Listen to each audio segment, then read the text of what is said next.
اسلامی تعلیمات پر ایک نظر ڈالیے آپ مثال کے طور پر دیکھیے طہارت کے مسئلے کو لے کر، وضو کرنا، غسل کرنا، غسل کچھ مستحب ہیں کچھ واجب ہیں، لیکن جو 5 وقتہ نمازیں ہیں اس کے لیے تو وضو کرنا ہی ہے، لازمی طور پر ہاتھ پیر کا حصہ دھونا ہی ہے، چہرہ صاف کرنا ہی ہے، چہرے کا اندرون بھی صاف کرنا ہے، چہرے کا خارجی حصہ بھی، کان صاف کرنے ہیں، یعنی نظافت لازمی طور پر اس کا لازمہ بن جا رہا ہے، تاکہ اس کی زندگی کا حصہ بن جا رہا ہے۔ میں اسلامی تعلیمات کا ایک ڈھانچہ بتا رہا ہوں کہ کس قدر اس میں یہ باتیں اللہ سبحانہ و تعالیٰ نے رکھی ہیں۔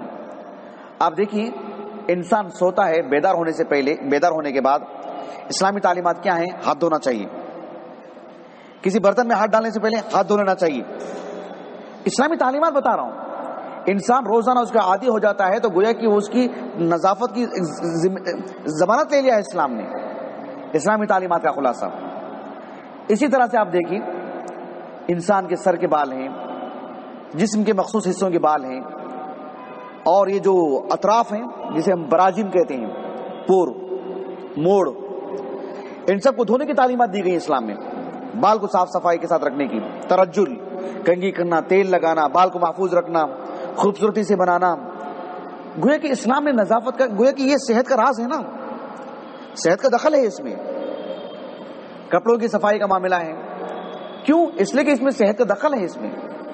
تو اسلام نے گھر سے متعلق، حتیٰ کہ جو ایک کنویں سے متعلق کہ پانی گدلا نہ ہو جائے اور جو ہے پانی پینے کے برتن ڈھکے ہوئے رہیں، کھلے نہ رہیں، کیوں اسلام نے سب باتیں بتائی ہیں؟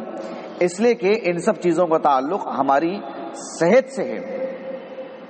بعض اہل علم نے یہاں تک بات کہی ہے، یہ ایک آدھ اہل علم کی بات نہیں ہے، متعدد اہل علم نے باتیں کہی ہیں، قدیم بھی جدید بھی، کہ اسلام نے صحت کا اتنا خیال رکھا کہ انسان کو ایسے کام کرنے سے منع کیا جسے وہ بہت زیادہ تھک جاتا ہے، اتنا نہ چلے، اتنا کام نہ کرے کہ اس کے اعضاء بالکل کمزور ہو جائیں، اتنا کام کرے، حتیٰ کہ عبادت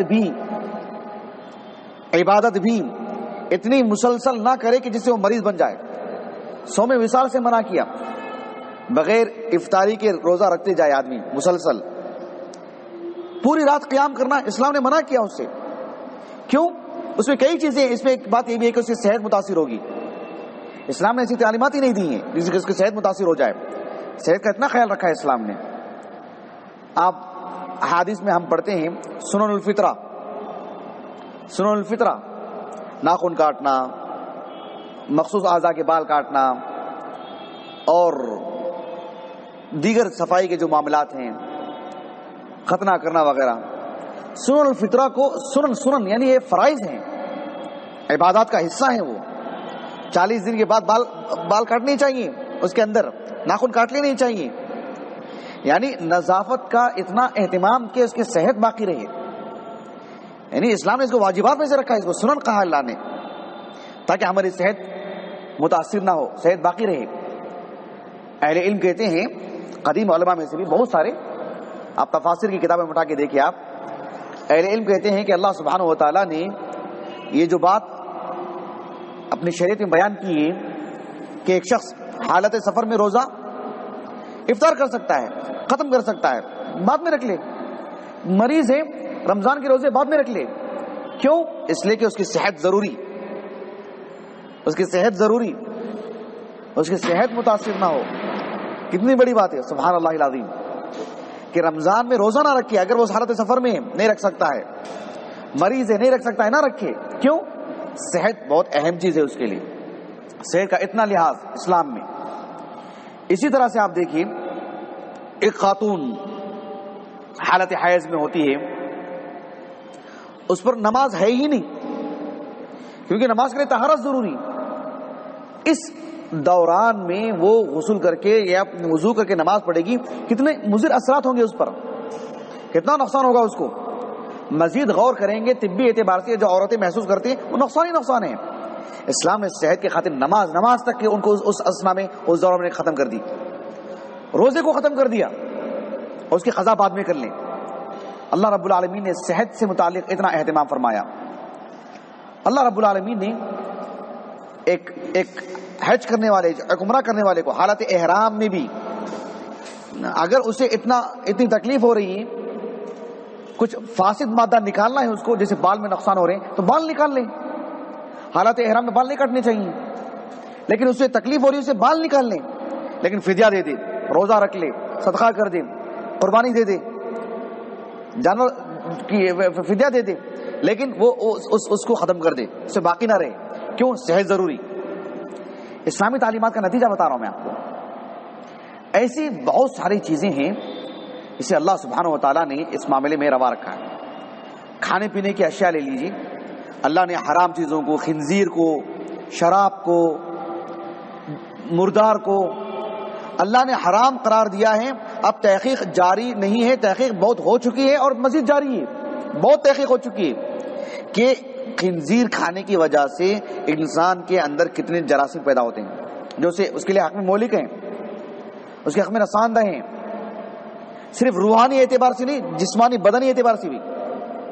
مردار کھانے سے، شراب پینے سے صرف اس کی روح متاثر ہوتی نہیں، جسم بھی متاثر ہوتا ہے۔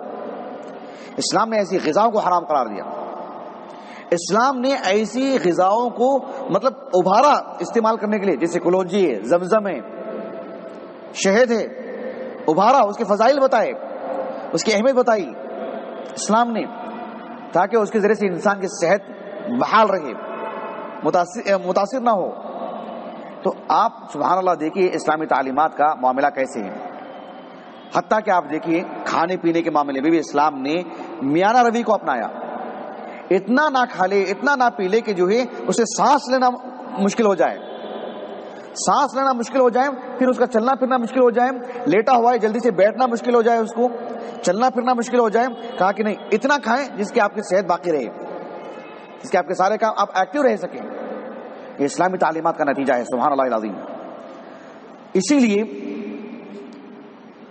بعض اہل علم کہتے ہیں، یہ بعض اہل علم اس لیے میں کہہ رہا ہوں کہ یہ ایک عالم کا قول نہیں ہے، جميع اہل علم یہ باتیں کہتے رہتے ہیں۔ شارحین حدیث کو دیکھ لیں آپ، قدیم بھی جدید بھی، کہ اللہ رب العالمین نے سال بھر میں رمضان کے روزوں کو واجب قرار دیا ہے، وہ ایک مستقل عبادت ہے، لیکن اس کا ایک فائدہ صحت سے متعلق بھی ہے۔ مہینے میں ایام 20، 13، 14، 15 کے روزے اللہ نے رکھے ہیں مستحب، مہینے کا فائدہ ہے وہ۔ ہفتے میں 2 دن روزے ہیں، نفل روزے، جمعرات اور پیر کا۔ اگر کوئی اس کا اہتمام کرتے ہوئے چلتا ہے واقعاتاً فی نفسی، اس سے پوچھیں اس کی صحت کیسی ہے۔ یہ اسلامی تعلیمات کا نتیجہ ہے، سبحان اللہ العظیم۔ اللہ رب العالمین نے صحت کے لیے آپ دیکھیے جہاں تعاون ہو، اب اللہ کی تقدیر پر راضی رہ جائیں وہیں پہ، لیکن آپ باہر ہیں تو باہر ہی رہیں، خواہ مخواہ کا مت جائیے، روکا اسلام نے۔ صحت کے لیے کسی کا مرض ایسا ہے متعدی ہے، اللہ رب العالمین نے اس مرض ہی میں ایسا رکھا ہے کہ وہ پھیل جائے گی، وہ اس کے قریب نہ جائیں، بچ کے رہیں، اس سے گریز کریں۔ تو یہ سب چیزیں بتاتی ہیں کہ اسلامی تعلیمات کا نتیجہ ہے کہ یہ کتنی اہم چیز ہے۔